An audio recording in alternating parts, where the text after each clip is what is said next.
राष्ट्रीय स्वाभिमान संघटनेचे महाराष्ट्र प्रदेश अध्यक्ष शिवशरण पुजारी यांनी पत्रकार परिषद घेऊन ओव्हरलोड वाहनांच्या विरोधात आणखी तीव्र आंदोलन करणार असल्याचे पत्रकार परिषदेत स्पष्ट केले। यावेळी काही दिवसांपूर्वी केलेल्या आंदोलनानंतर विजय चौगुले यांचे नाव सांगून एका व्यक्तीने धमकी देखील दिली होती। या विरोधात पोलिसात तक्रार दाखल करण्यात आली असून पोलीस तपास सुरू आहे। आता मुंबई परिवहन कार्यालयाबाहेर ओव्हरलोड वाहनांविरोधात आमरण उपोषण करणार असल्याची प्रतिक्रिया शिवशरण पुजारी यांनी व्यक्त केली। तर सदर विषय विरोधी पक्षनेत्यांच्या मार्फत अधिवेशनात मांडण्याचा प्रयत्न करणार असल्याचे राष्ट्रीय अध्यक्ष मल्लिकार्जुन पुजारी यांनी सांगितले।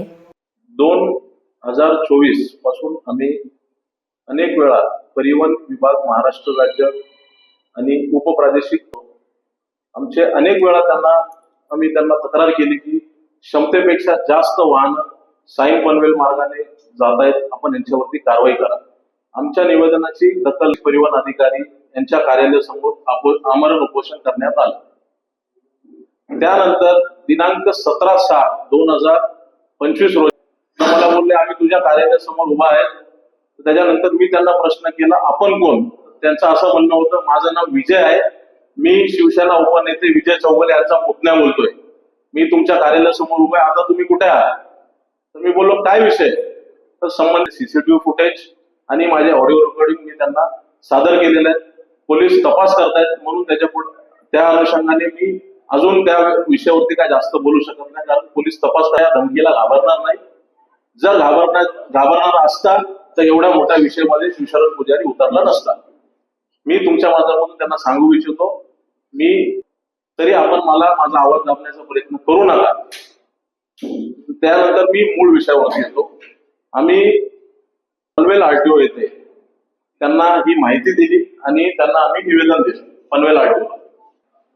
ते आमच्या आदेशानंच झालंय, कारण हे जो विषय आहे ह्या विषयाचं गांभीर्य जर तुम्ही घेतलं तर बघा, क्षमतेपेक्षा जास्त जेव्हा माल भरलं जातं ती गाडीची स्पीड कमी होते, गाडी स्लो चालतोय, त्याच्यामुळे अपघात होतात, ट्रॅफिक होतोय। हे सगळं आम्हाला येऊन आमच्या प्रदेश अध्यक्षांनी सांगितलं। याच्यावर आम्ही बोललो बरोबर ठीक आहे, करा तुम्ही आंदोलन, आम्ही सांगते आहेत। तर त्यामुळे जर कोणाला त्रास होत असेल, जे कोणी राजकीय नेते असतील त्यांनी उलट आम्हाला सपोर्ट केलं पाहिजे। त्यांनी आणून कोणाला तरी त्याच्या पुतण्याला फोन करायचं, बोलायचं, हे मुस्कट दाबी किंवा हे आमचं आंदोलन चिरडण्याचं जर काम करत असेल तर हे चुकीचं आहे, कारण आम्ही लोकशाही मार्गाने आंदोलन करतोय। आणि पुढचा स्टेप आहे, माझं कालच बोलणं झालंय, विरोधी पक्षनेते अंबादास दानवे साहेबांशी माझं बोलणं झालंय, पुढच्या आठवड्यात आमची मीटिंग आहे। हे कायदा जे आहे, कारण त्या 1 दिवसाच्या लाक्षणिक उपोषणामध्ये जेव्हा परिवहन सह आयुक्त जे खाली येऊन आम्हाला निवेदन दिले का हे गावंडे का परमिट आणि फिटनेस रद्द करणे हे आमच्या हातात नाहीये। पण मी आज सर्व पत्रकार बांधवांच्या माध्यमातून सांगू इच्छितो की हे कायदा बनवण्याला भाग पाडणार आम्ही। येणारा पावसाळी अधिवेशनमध्ये मी हा विषय घेणार आहे।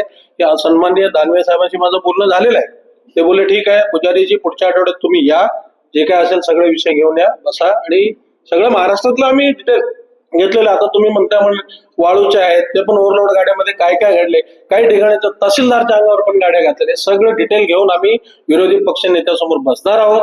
आणि आमची जी संघटना आहे लोकहितासाठी उतरते, आम्हाला पण माहिती आहे आणि सगळे पत्रकार बांधवाला माहिती आहे याच्यामध्ये काय ह्याच्यात किती मोठा आर्थिक साटेलोटा आहे लोकांचा।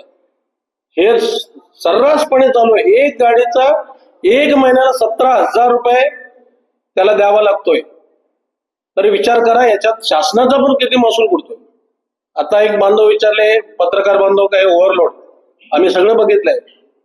एका गाडीमध्ये 14 क्युबिक मीटर जायचं, तिकडे ते लोक 23 क्युबिक मीटर घेऊन जातात, कारण ती बॉडी लेवल गेली तर तुमच्या बरोबर आहे। बॉडीच्या वर जे असते ते 25% बॉडीच्या वर माल घेऊन जात असताना ती ओव्हरलोड गाडी आहे।